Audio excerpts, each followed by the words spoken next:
What's up, XDefiant fans? It is Preach as always. So, yesterday, Mark Rubin tweeted out that there would be an official patch today on XDefiant.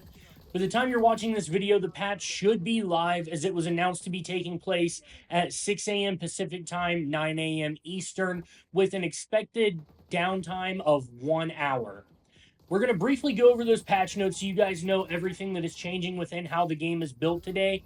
But before we jump into the patch notes, if you guys like this video, you already know what to do. Smash that thumbs up button, subscribe if you're new here, and turn those bell notifications on if you want to know every time I post a new video. Now, let's go ahead and jump into today's discussion.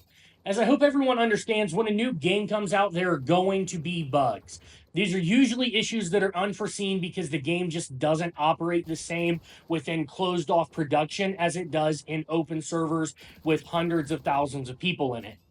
What we can hope for with any developer is that they jump on these issues that come up as quickly as possible and make patches for the game that fixes known issues and improves the product that we have in our hands as consumers. The developers at XDefiant have proven already that they are on top of things, and they're very transparent with their player base about these issues and their plans to resolve them. And personally, I really appreciate this. And I think it's worth giving Mark Rubin and the other developers from top to bottom a huge round of applause for this. They do great. Now, we saw one of these issues with the matchmaking back on launch day, a huge problem that they managed to fix within the first 4 hours while giving us constant updates throughout the process. So now, just 3 days into the game, they're dropping a patch to make our lives better, and we're going to read through those notes with you right now. The first topic they mentioned is game modes, where they said sometimes players loading into the practice zone would spawn outside the world in a hellscape, if you will, and now they, in parentheses, probably will not. Probably being in parentheses makes me think that they seem to still be having some small issues with it, but not nearly as bad as before. Personally, I've not been able to enter the practice mode at all, so I've never experienced this problem. But they do address the practice zone again to discuss my issue later in these notes.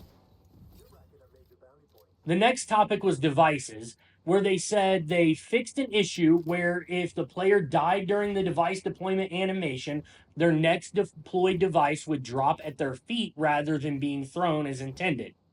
Now, this issue has happened to me several times and was very frustrating, where I would die while trying to throw my grenade, and then the next grenade I threw would fall at my feet and kill me. I'm really glad they fixed this bug and we won't be having to deal with that problem anymore. They followed that topic up by mentioning the netcode, saying that the issue where you'd get hit markers on an enemy as they killed you, but their health bar still appeared full to you, the health bar display was wrong. You did damage them. This should be fixed now.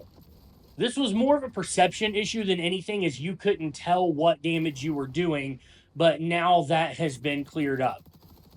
Next, they mentioned localization, saying that they fixed an issue where end of match UI text would display with the wrong orientation in Arabic.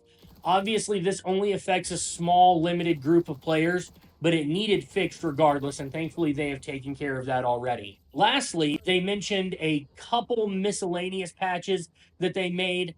The first is that they turned the practice zone back on, but they said that weird things could still happen. So now you can go in there and test guns, work on your shot, or do what you need to do, but be warned, this could still bug out on you. And finally, they fixed an issue that was causing low frame rates with some AMD GPUs, which is why it is NVIDIA for the win, in my opinion. Hopefully you guys enjoyed this video. I know it was a shorter one, but I just wanted to cover these patch notes with you. Hopefully it was informative to you. If so, you already know what to do. Smash that thumbs up button, subscribe if you're new here, and turn those bell notifications on if you want to know every time I post a new video, and I will catch you in the next one. Preach out.